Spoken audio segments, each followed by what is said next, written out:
Bom dia, a paz, shalom. Que bom.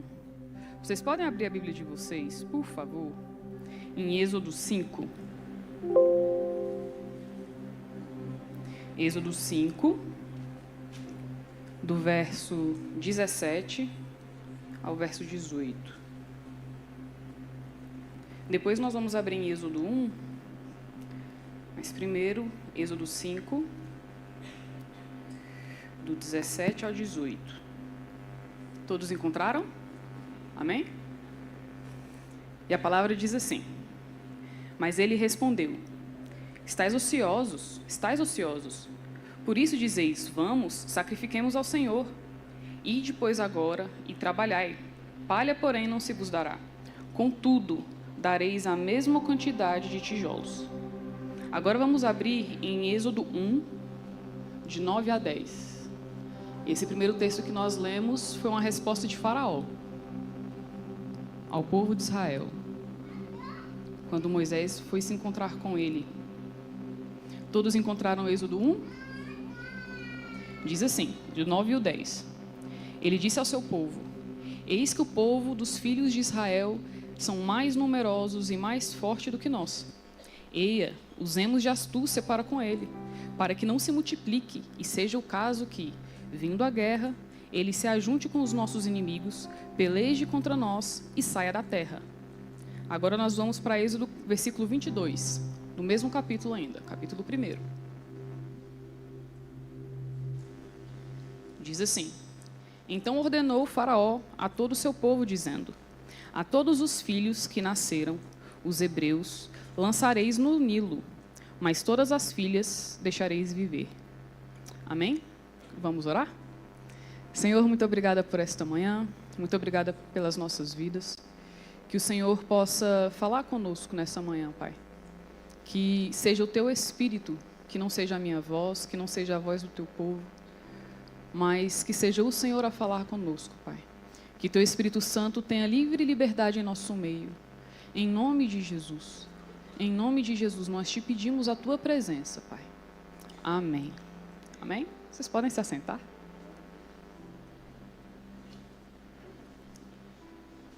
Essa é a história do povo de Israel. A história do povo de Israel, na verdade, ela começa com Abraão.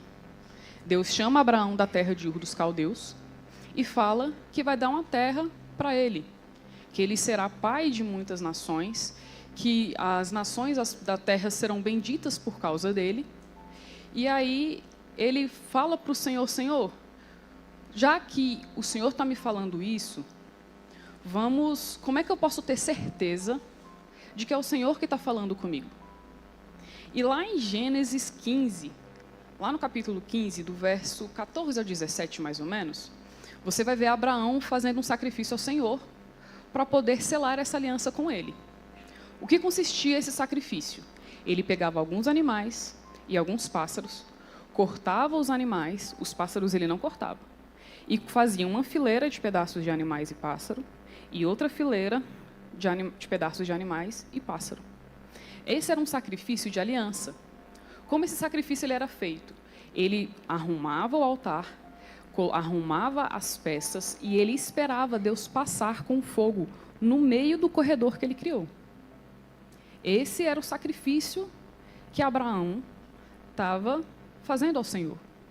Só que o Senhor estava demorando a descer. A carne cheia de sangue encheu de aves de rapina.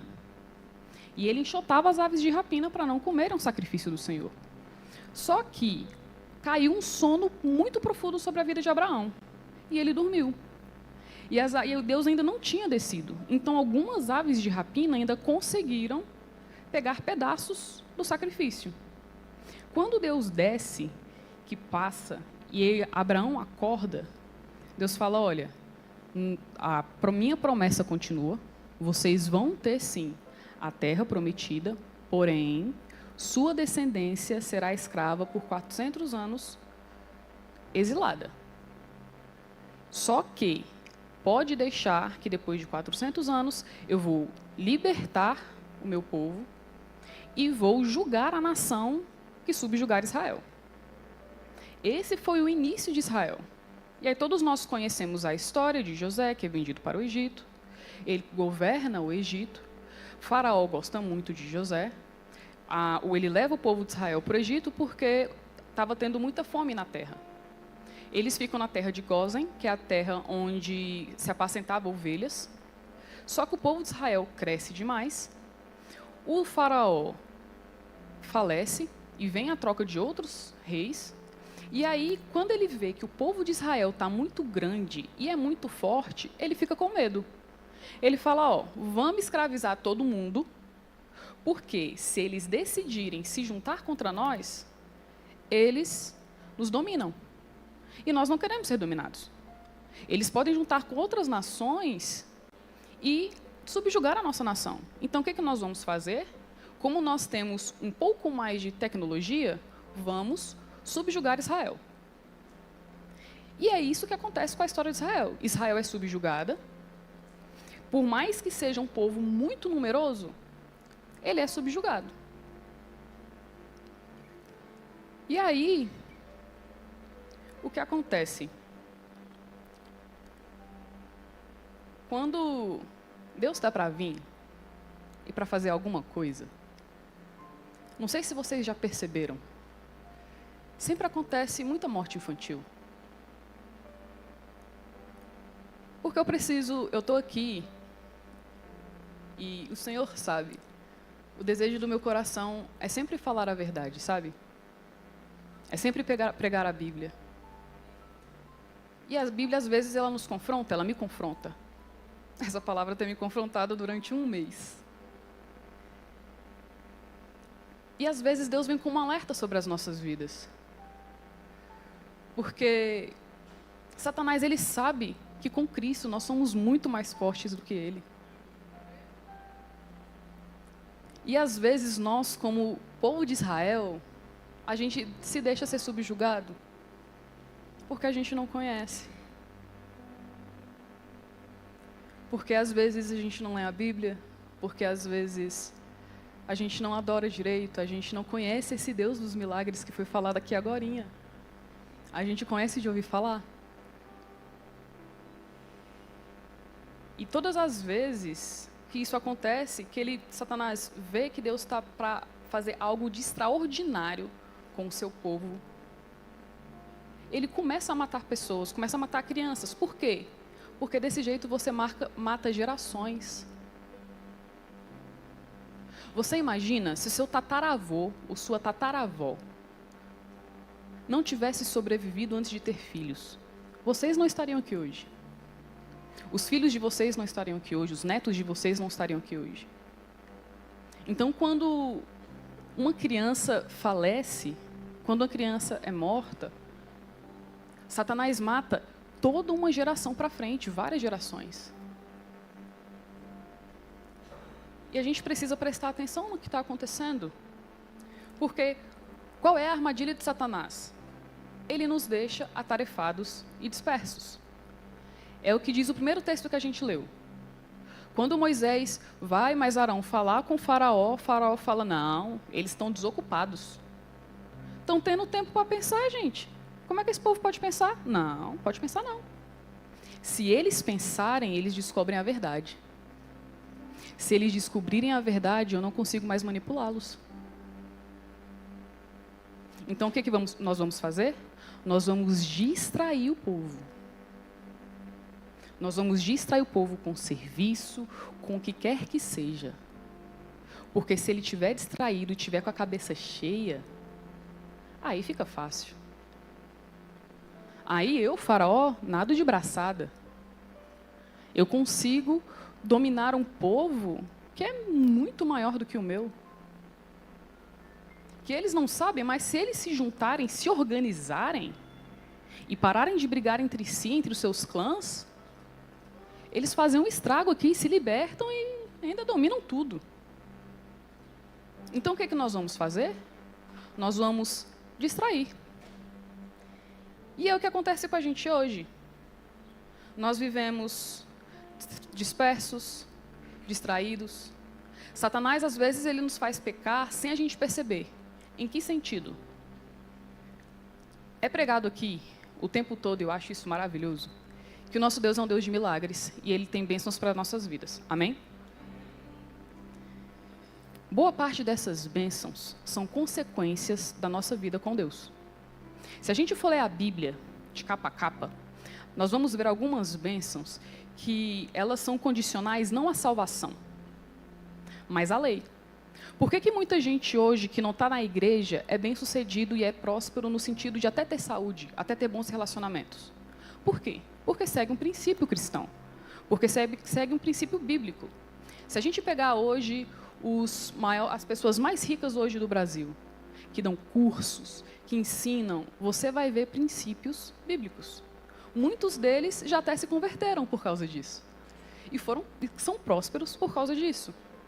E aí, o que Satanás às vezes faz? Ele faz igual a história de Balaque e Balaão. O que ele faz? O povo está correto com Deus. Não tem como eu amaldiçoar esse povo. Então, o que a gente vai fazer? Nós vamos fazer o povo pecar contra Deus, que aí eles perdem o favor de Deus. Essas bênçãos que eles recebem automaticamente por obedecer, eles vão deixar de obedecer, vão deixar de ganhar e vão abrir brecha para eu poder entrar e manipular o povo, tirar o povo de Deus. E é isso que acontece com a gente hoje. Hoje a gente ainda está muito distraído, às vezes a gente peca sem nem perceber. Porque hoje tudo é normal. Sabe, eu entendo, eu sou uma jovem. Moço, como é difícil. Eu fico brincando, como é ser uma jovem cristã hoje em dia, de fato, seguindo a palavra. Porque tudo que é pregado lá fora é completamente o contrário do que a Bíblia diz. Tudo que é pregado lá fora não tem como. Só que a gente vê tanto as coisas acontecerem de maneira errada que a gente acaba se acostumando. Sabe, o marqueteiro de Hitler, ele falava que uma mentira falada mais de 1000 vezes se tornaria uma verdade. Então, às vezes, a gente se acostuma tanto com o pecado que para a gente é só um problema, não é mais pecado. Só que a gente peca e às vezes a gente nem sabe que está pecando. Porque é isso que Satanás faz com a gente. Ele está aqui para nos distrair. E às vezes a gente está distraído até dentro da igreja. Eu não sei vocês, mas eu já vim para a igreja estando morta por dentro. Eu cantava sem prestar atenção na letra que eu estava cantando. Que dirá adorar?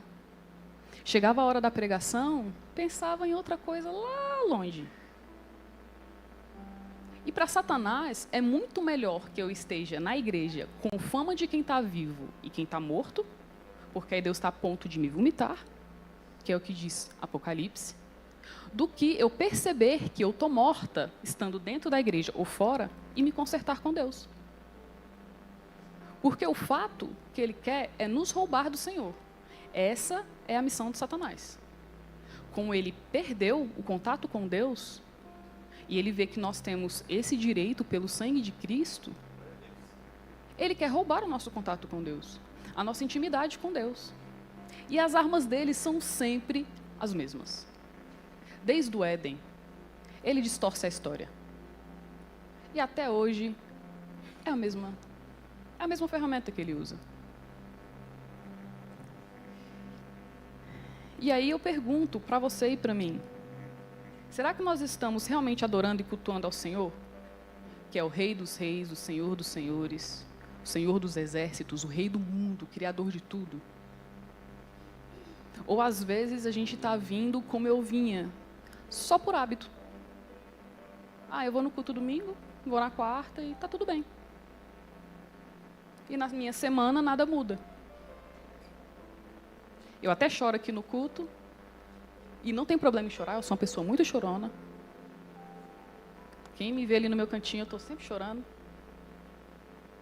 Mas a palavra, ela precisa nos moldar. Ela precisa nos melhorar como pessoas, foi para isso que Cristo veio. Cristo veio para nos dar salvação. Cristo veio para nos tirar deste mundo e nos levar para o céu. Ele está preparando um lugar para nós. Foi para isso que ele veio, foi por isso que ele verteu o sangue dele. E Satanás sabe que a adoração liberta. A adoração, ela libera bênçãos. Foi dito aqui Foi só adorar e profetizar, as bênçãos chegaram. Se a gente prestar atenção no texto, quando Moisés vai falar com o faraó, ele não fala, ó, eu vou levar o povo e eu vou libertar o povo. Não. Ele fala, me deixa levar o povo para o deserto para adorarmos ao nosso Senhor. Foi esse o pedido de Moisés. Tem muitos anos que a gente não adora o Senhor da forma certa. Deixa a gente ir para o deserto. Deixa a gente se esvaziar de nós mesmos e adorar ao Senhor da forma que Ele merece. Nós fomos escravizados e esquecemos dele por muito tempo. Deixa a gente voltar.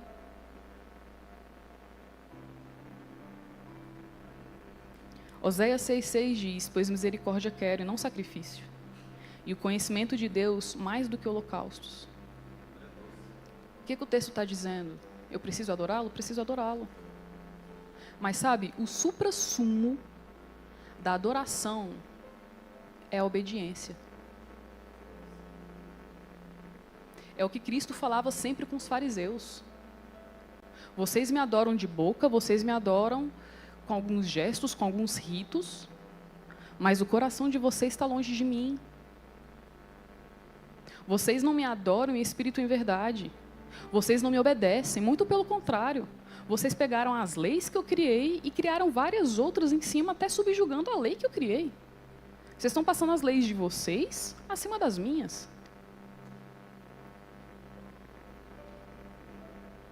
O suprassumo da adoração é a obediência. Sabe, as muralhas de Jericó caíram perante a obediência de adoração do povo. O povo teve que andar em volta de Jericó por muito tempo. Todos os dias era uma volta, em volta da cidade, calado. Gente, eu amo falar. Pensa como é que não era para ficar calado, sem fazer barulho. Andando muito tempo. E no último dia, dar 7 voltas, calado, e no final gritar. É obediência. A obediência nos liberta. A obediência nos traz de volta a essas bênçãos que a gente tem acesso facilmente por Deus. Porque é princípio. Lá em casa a gente tem um ditado que se você cumpre o princípio te abençoa. Se você quebra o princípio te quebra. E é verdade. Quando o povo está no deserto, com Moisés, com Josué, eles falam, ó, se você ler, salvo engano, o Deuteronômio 26, Deus vai falar uma quantidade enorme de bênçãos, se o povo adorar a Deus e obedecer a Deus. Depois ele fala uma quantidade enorme de coisas ruins que aconteceriam com o povo, se o povo desobedecesse ao Senhor. E aí no final ele fala, agora vocês escolham. Está aqui, os 2 caminhos e as 2 consequências. O que vocês vão querer? Esse é o princípio. Samuel 15, 22 e 23 diz que obedecer é melhor do que sacrificar, e atender é melhor do que a gordura de carneiros, porque a rebelião é como o pecado de feitiçaria e a obstinação é como idolatria e culto ao ídolo do lar. Sabe, a gente fica muito distraído. A gente fica distraído com trabalho, com criação de filhos, com relacionamentos, com contas a pagar, com redes sociais, em VTV, malhar, dormir 8 horas por dia, arrumar a casa. E eu não estou falando que essas coisas não são importantes, elas são importantes. Mas a partir do momento que elas roubam o meu tempo com Deus, aí entra na distração de Satanás. Porque quanto tempo eu não passo, e eu digo por mim, eu, Raquel, quanto tempo eu não passo nas minhas redes sociais ou assistindo um seriado? E era um tempo que eu podia, sei lá, parar pelo menos um pouco para ler um capítulo da Bíblia. E ainda dava para poder ir para o meu lazer um pouquinho.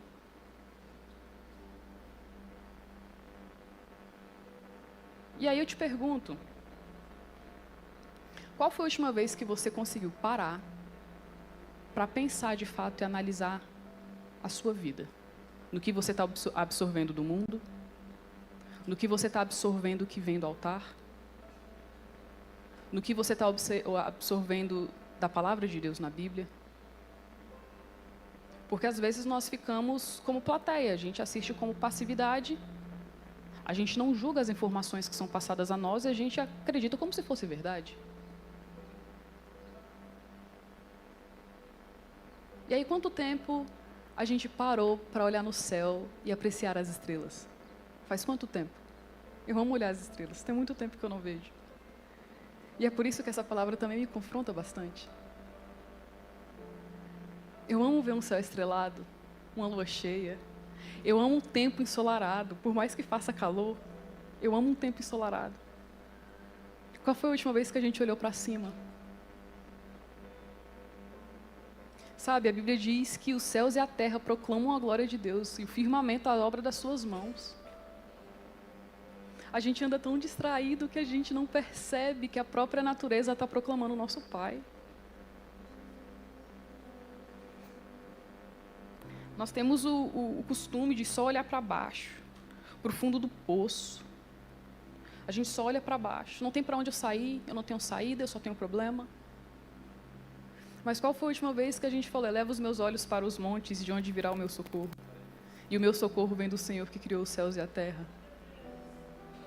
Quando a gente está no fundo do poço, a única opção que a gente tem é olhar para cima, é olhar para o alto, é olhar para a luz. E quem é a luz do mundo? Jesus. A luz do mundo é Jesus. Sabe? E da mesma forma que o povo de Israel tinha uma terra prometida e tinha um libertador, nós temos uma terra prometida e nós temos um libertador. Nós esperamos, nós ansiamos pela Nova Jerusalém. Nós temos Jesus, que é Deus, Rei, excelso, sublime, Senhor de todas as coisas. Sabe, pensa comigo. Nós vivemos em uma galáxia. Existem muitas galáxias. Nós, como ser humano, a gente não consegue dimensionar quantas galáxias existem. E aí eu fico imaginando qual é o nosso tamanho em relação ao tamanho das galáxias. Nós não somos nada. A gente não passa de, como diz os cientistas, poeira cósmica, né?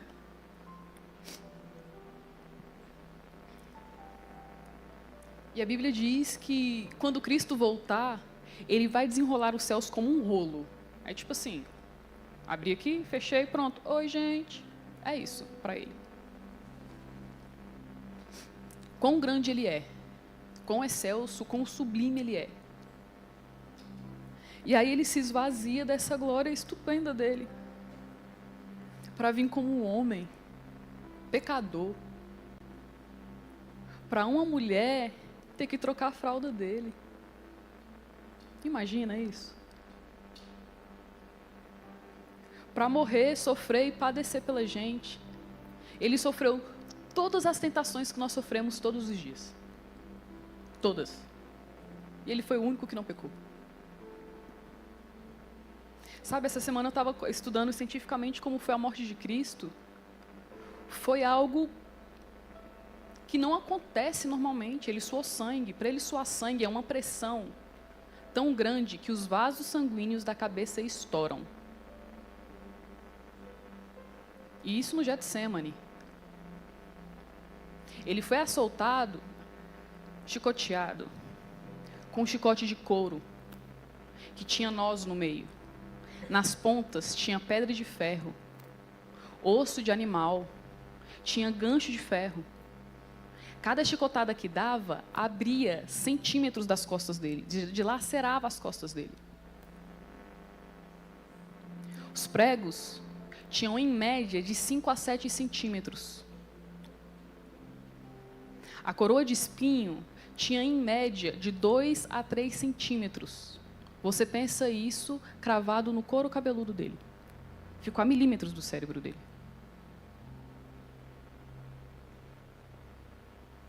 Quando ele foi crucificado,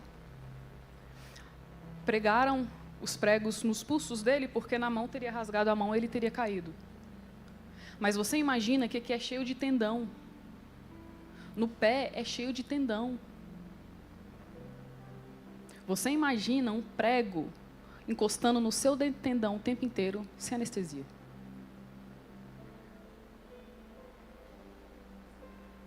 A morte de cruz, ela sufoca a pessoa.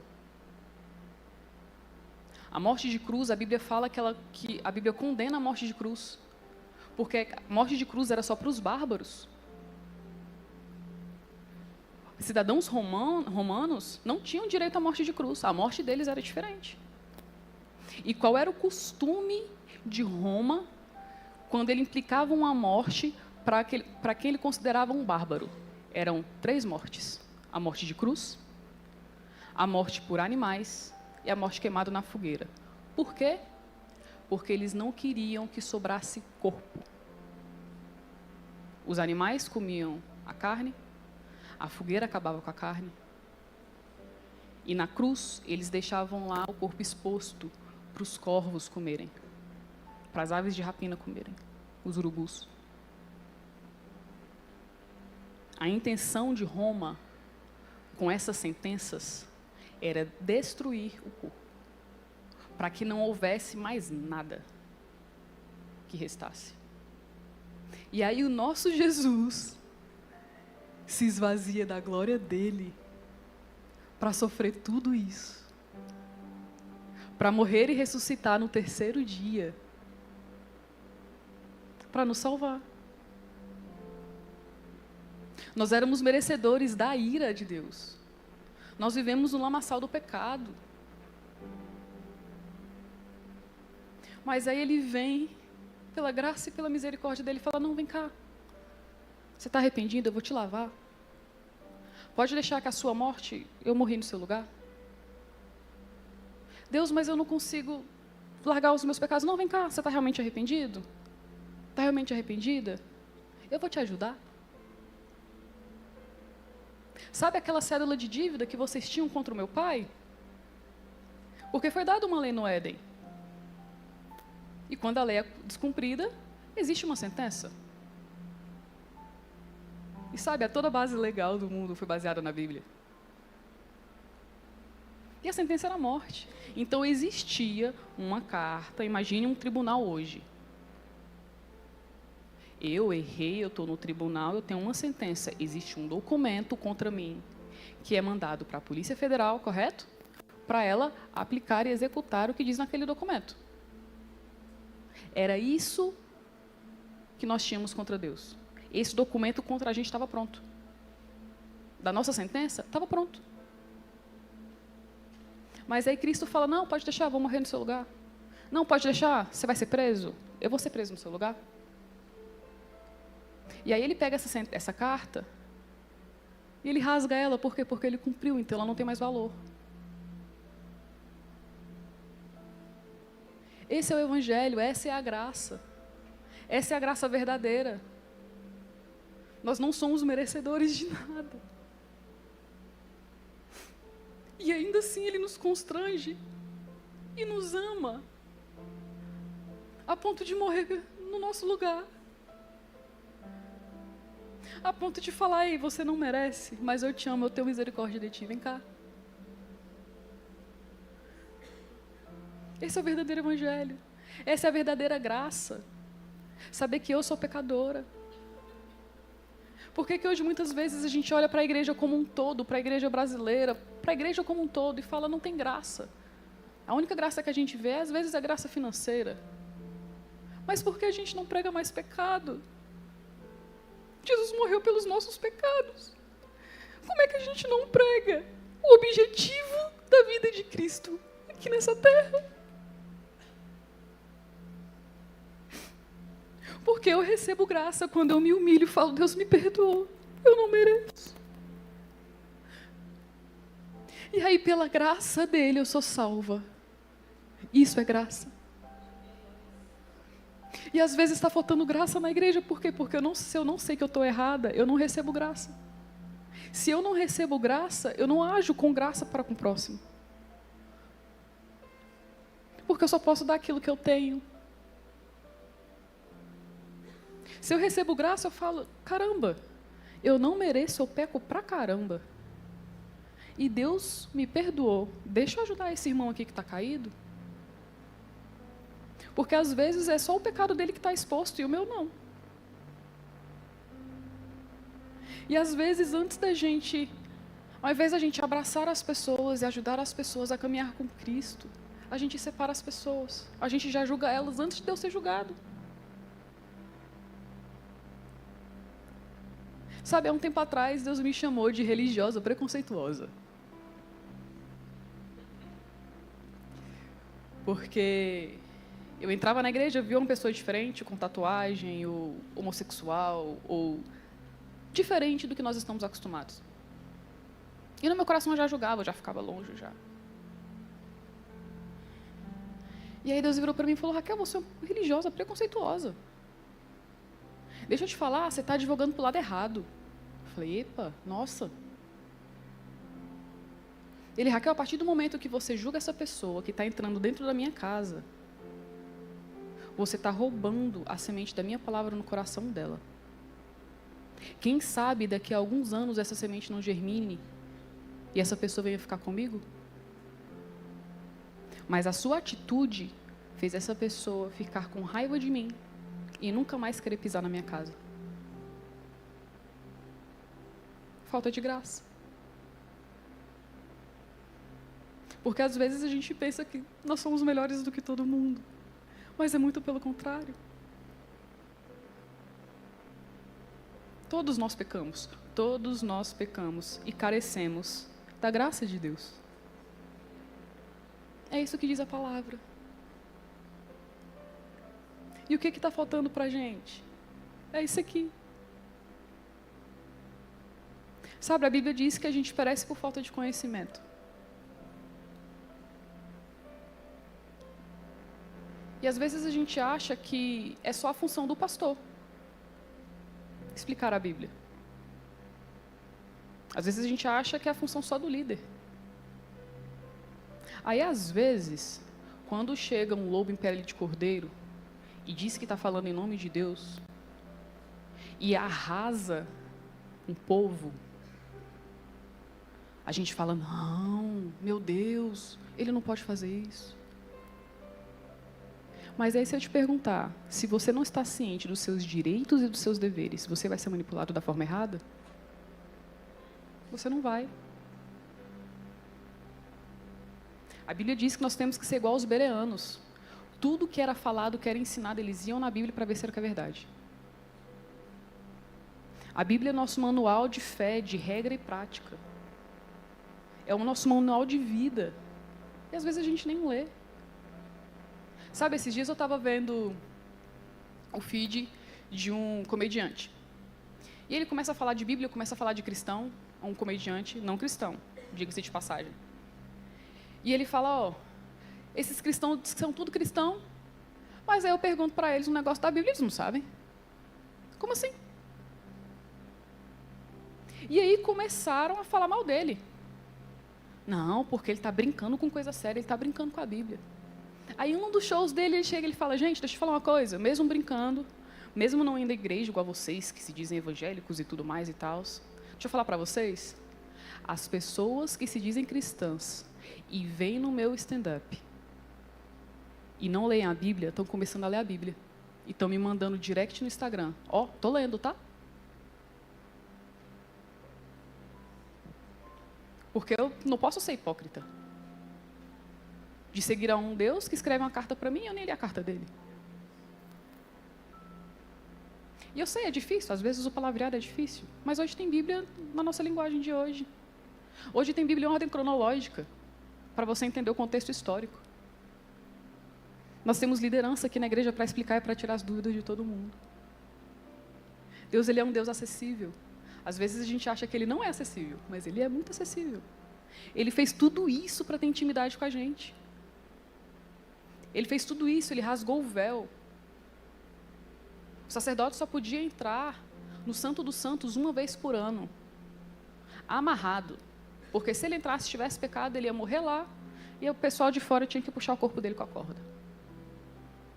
O santo lugar era só sacerdotes que entravam no ambiente da comunhão, da propiciação.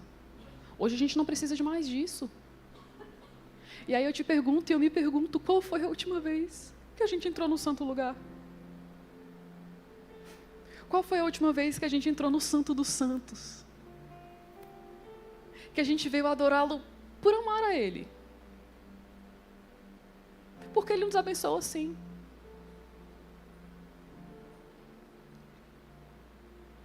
Mas eu não sei se vocês concordam comigo. Eu prefiro Ele por inteiro do que apenas as mãos dele.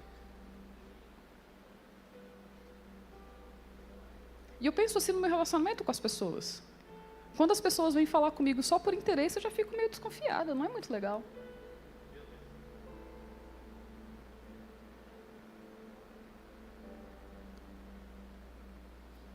A gente precisa voltar a adorar por amor. Satanás, ele nos distrai do que realmente importa. Nós fomos romanticamente doutrinados a sermos egoístamente atarefados. Hoje em dia, a gente está sempre correndo. Às vezes não sabe nem para onde, mas a gente está sempre correndo. E o tempo que importa? O tempo que a gente precisa passar com a nossa família? O tempo que a gente precisa passar com Deus?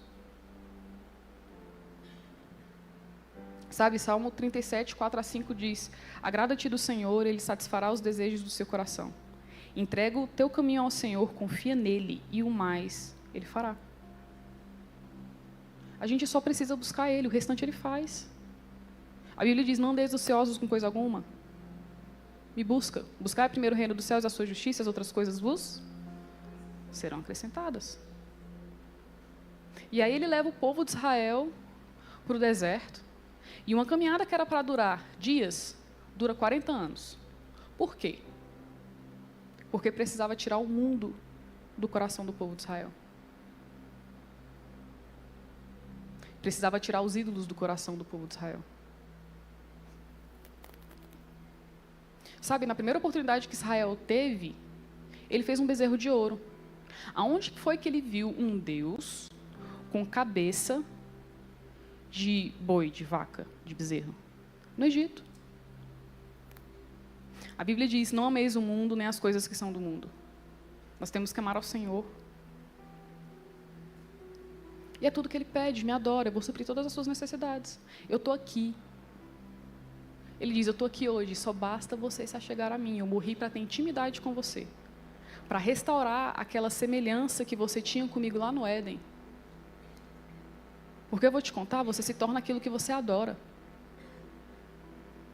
Isaías vai falar isso. Salmos vai falar isso. A sentença de Cristo falar para o povo como parábolas é por causa disso. Porque vendo não veem, ouvido não ouçam, para que se cumpra a palavra. Porque adoraram falsos deuses que têm boca, mas não falam, olhos, mas não veem, e ouvido, mas não ouvem. E aí, a partir do momento que eu volto a adorar a Deus por amor, a minha semelhança com Deus começa a ser restaurada. A minha intimidade com Ele começa a ser restaurada. Ah, Raquel, mas eu não adoro ídolos de estátuas. Mas a gente adora tanta coisa hoje. A gente adora nós mesmos, a nossa avareza, ao dinheiro, a nossa família, as pessoas. Raquel, eu vou parecer com quem então? Porque se não tem uma imagem aqui, com o que eu vou me parecer? Com o pecado. Você vai se parecer com o pecado. Quem é o pai do pecado?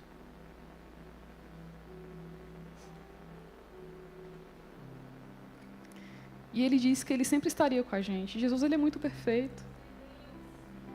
Sabe, ele não nos garantiu uma vida perfeita aqui na terra. Ele falou que nós teríamos aflições, mas para que a gente tivesse bom ânimo, porque ele venceu o mundo.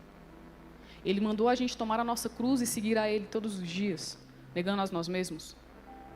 Não é que diminua eu para que tu cresça, Senhor? Não é já não vivo eu, mas Cristo vive em mim? Sabe, eu não sei se vocês sabem disso, eu também estudando descobri esses dias. A palavra cristão, do grego, significa pequenos cristos. A Bíblia diz que nós temos que ser dignos do Evangelho. Nossa, essa palavra me quebra muito. Ser digno do Evangelho do Senhor. Me quebra lá dentro. Porque será que eu estou obedecendo e adorando meu Deus da forma que Ele merece? Será que eu entendo que Ele é realmente um rei e Senhor? Não é uma democracia?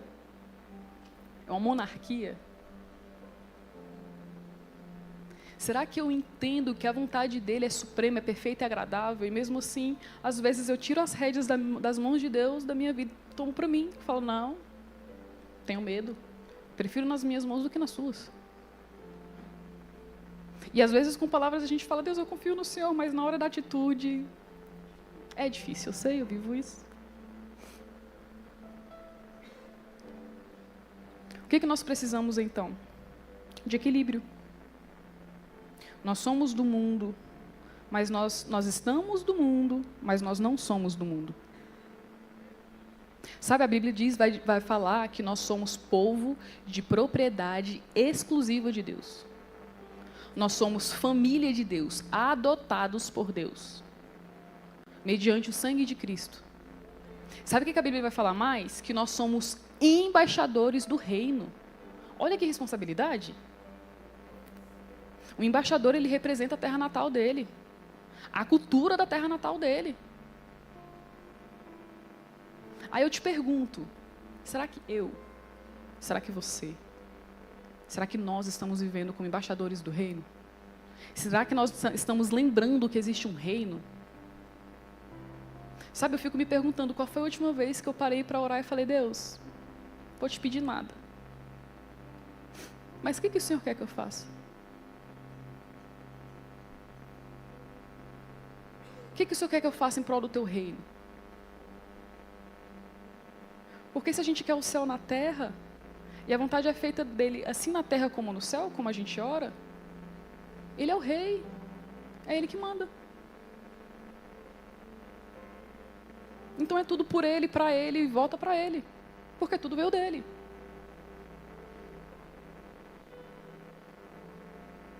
Jesus ora pelos seus discípulos e fala, olha, não peço que os tires do mundo, e sim que os guardes do mal. Eles não são do mundo como também eu não sou. Santifica-os na verdade, a tua palavra é a verdade. Assim como tu me enviastes ao mundo, também eu os enviei ao mundo. A favor deles eu me santifico a mim mesmo, para que eles também sejam santificados na verdade. Essa é a oração de Jesus em prol dos discípulos, em prol das nossas vidas. Sabe? E nós precisamos voltar a ansiar a nossa nova Jerusalém.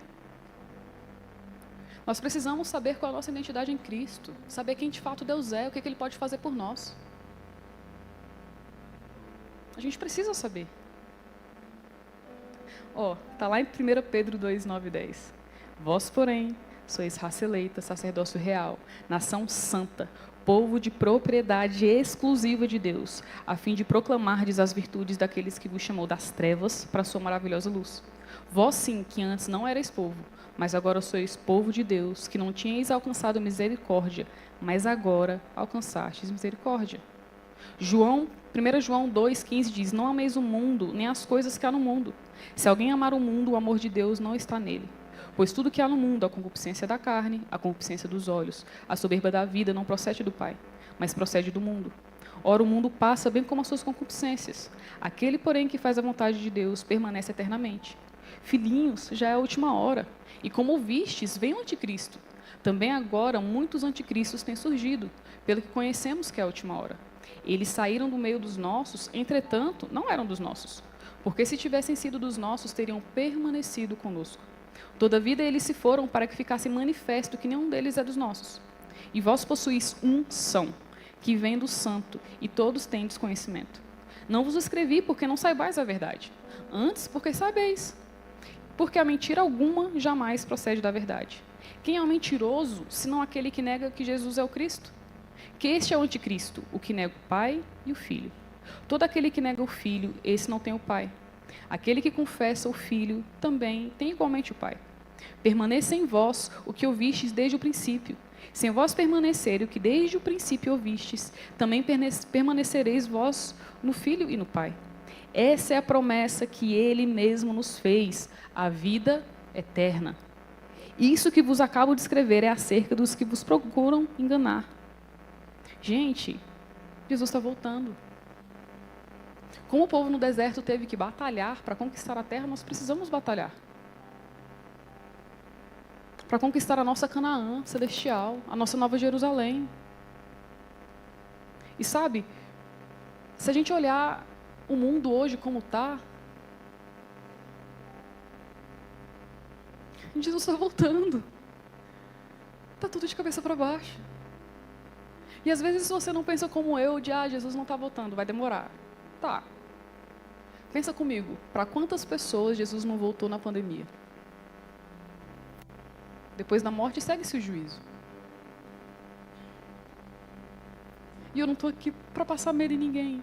Eu estou aqui para alertar o povo de Deus. Que nós precisamos voltar à essência. Se o pessoal do louvor puder subir, por favor. Nós precisamos voltar à essência da adoração. Nós precisamos voltar à essência do Evangelho de Cristo, como Igreja Santa do Senhor. Eu digo nós, Igreja de Cristo, noiva de Cristo. Nós precisamos parar de brigar entre nós mesmos, distraídos. E precisamos evangelizar as pessoas que estão lá fora padecendo. Porque Cristo está voltando para buscar a sua igreja. Nós temos um rei. E Ele nos deu força para poder lutar, para vencer os gigantes. Se você prestar atenção, Davi, quando ele está com a pedra na testa de Golias, Golias cai para frente, ele cai de cara no chão. Ele não cai para trás. Imagina comigo, a pedra vem aqui e ele cai para frente. Isso é Deus. É esse o Deus que a gente serve. É esse o Deus que nós servimos. Se a gente estiver com Ele, dá tudo certo. As batalhas que Israel não ganhou, quando estava conquistando a terra prometida, foi porque eles se afastaram de Deus. Quando eles voltam para Deus, eles voltam a ganhar todas as batalhas. Muitas vezes, o que a gente só precisa é estar com Deus. O resto Ele faz. A gente só precisa adorar a Ele e ter intimidade com Ele. O resto Ele faz. Ele fala, olha, se vocês que são pais aqui na terra sabem dar bons presentes aos seus filhos, que dirá eu? Eu sei dar presentes excelentíssimos. Nós precisamos voltar. Sabe, os sinais são guerras, rumores de guerras, pais contra filho, filho contra pai. O sol se escureceria, o amor se esfriaria. O povo seria mais amante dos prazeres do que amantes de Deus. Pestes, doença, morte, está tudo aí. A gente precisa voltar a ansiar o céu. Sabe, minha vozinha faleceu em 2021. E eu achava incrível, porque alguns anos antes dela falecer, a gente chegava lá e ela falava, eu estou com tanta saudade do céu. Eu estou com tanta saudade do céu. Sabe, se prepara vocês, porque eu estou indo para casa. Vocês podem ficar tranquilos. Não me deixem presos a esses bandos de aparelho. Me deixem embora. Ela falou com todo mundo da família. Me deixa embora. Preparou todo mundo da família. Eu estou indo para um lugar melhor. E às vezes hoje a gente tem medo da morte. A Bíblia diz que a morte para a gente é lucro. E às vezes a gente olha para o nosso próprio umbigo e fala, não, Deus, volta ainda não. Ainda tem muita coisa para fazer aqui.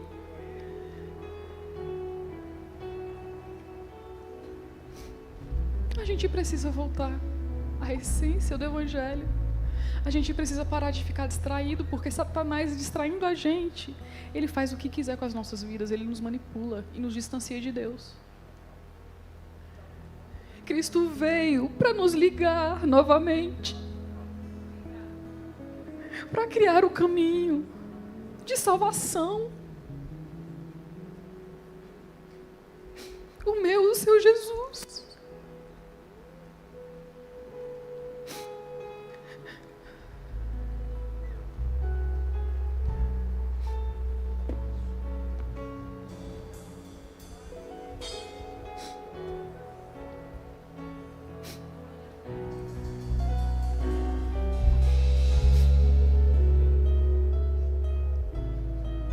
Às vezes a gente fica vendido pelos nossos próprios desejos. Se me faz feliz, tudo bem. Assinado Satanás. Meu corpo, minhas regras. Será? Nós somos templo do Espírito Santo. Ele decidiu não morar mais em casas feitas por mãos humanas. Isso aqui sem a igreja é só um prédio. Ele decidiu morar dentro de mim, morar dentro de você. E se Ele é Deus Rei, não é meu corpo, minhas regras, é o corpo dele, regras dele.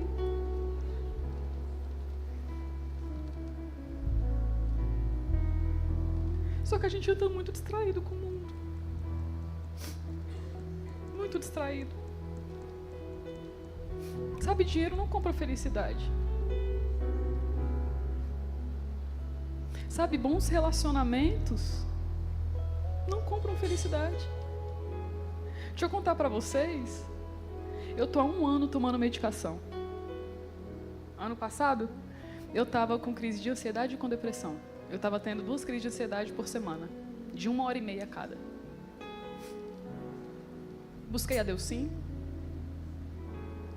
mas entendo que Deus deu inteligência aos médicos, então fui ver se eu não tinha nenhuma deficiência vitamínica. E comecei a tomar remédio. O remédio está me ajudando maravilhosamente bem. Já estou desmamando. Mas se não fosse Deus na minha vida, eu não ia estar aqui hoje. Porque do jeito que eu estava, eu já tinha desistido de tudo. E não tem dinheiro que compre. Não tem relacionamento. Não tem nada. É Deus. A gente só precisa voltar.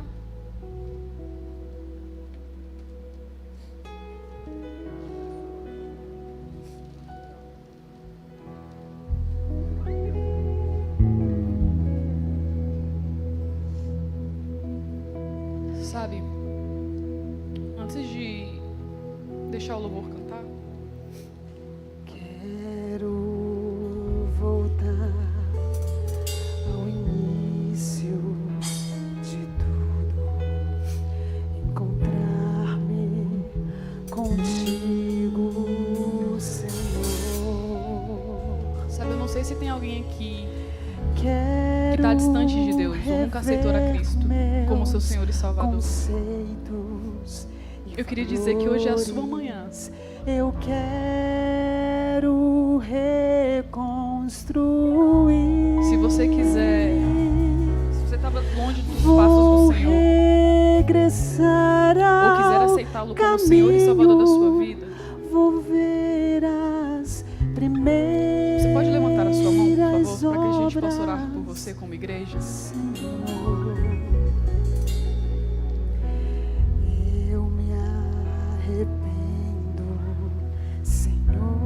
Sabe, você sabe que Deus te trouxe aqui hoje. Você não queria vir. Senhor, me arrependo, Senhor. Mas Ele veio hoje para te encontrar. Porque Ele te ama.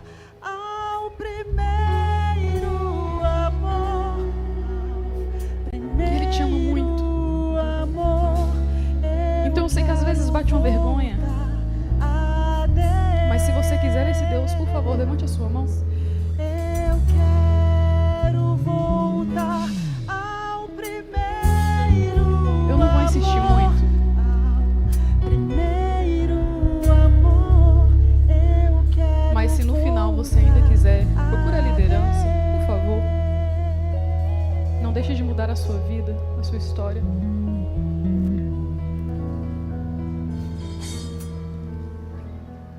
E eu queria fazer um último apelo para vocês. Eu queria que, se vocês puderem e quiserem, não é nada obrigado, que todos nós possamos nos colocar de joelhos,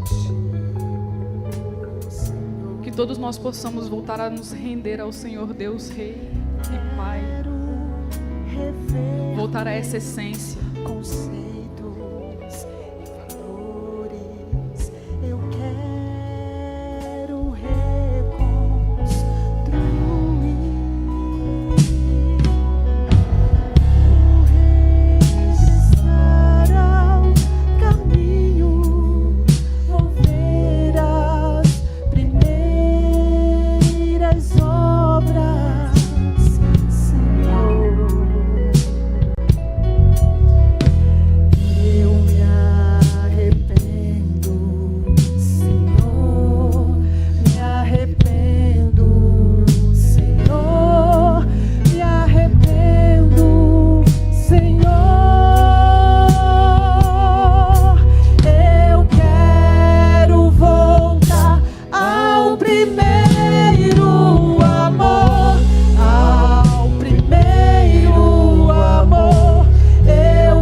Nos perdoa, Pai, porque nós temos muitos ídolos nos nossos corações. Nós passamos muita coisa na frente do Senhor, sendo que é o Senhor que importa. Nos perdoa, Pai, como igreja, por negligenciar o Teu reino muitas das vezes. Nos perdoa, Pai amado, porque nos tornamos egoístas, mais amantes dos prazeres do que amantes de Ti, Pai. Nos perdoa porque muitas vezes a gente só olha para o nosso umbigo e não olhamos para o nosso próximo como o Senhor mesmo nos mandou. Pai, nos perdoa, tenha misericórdia das nossas vidas e nos agracia mais uma vez com a Sua presença, porque tudo que nós precisamos é da Tua presença. Tudo que nós precisamos é da Tua presença, porque se nós tivermos o Senhor, nós temos tudo. O Senhor é tudo em todos, é o Senhor que nos supre. É o Senhor, tudo veio de Ti, tudo volta para Ti. Só Tu és Senhor, Rei. Reina realmente sobre as nossas vidas, toma o senhorio das nossas vidas, Pai, porque é Teu. Que o Senhor possa viver em nós, que não seja mais os nossos desejos, as nossas vontades, os nossos pensamentos, os nossos achismos, mas que seja o Senhor, a Sua opinião, a Sua verdade, a Sua diretriz, a Sua vontade.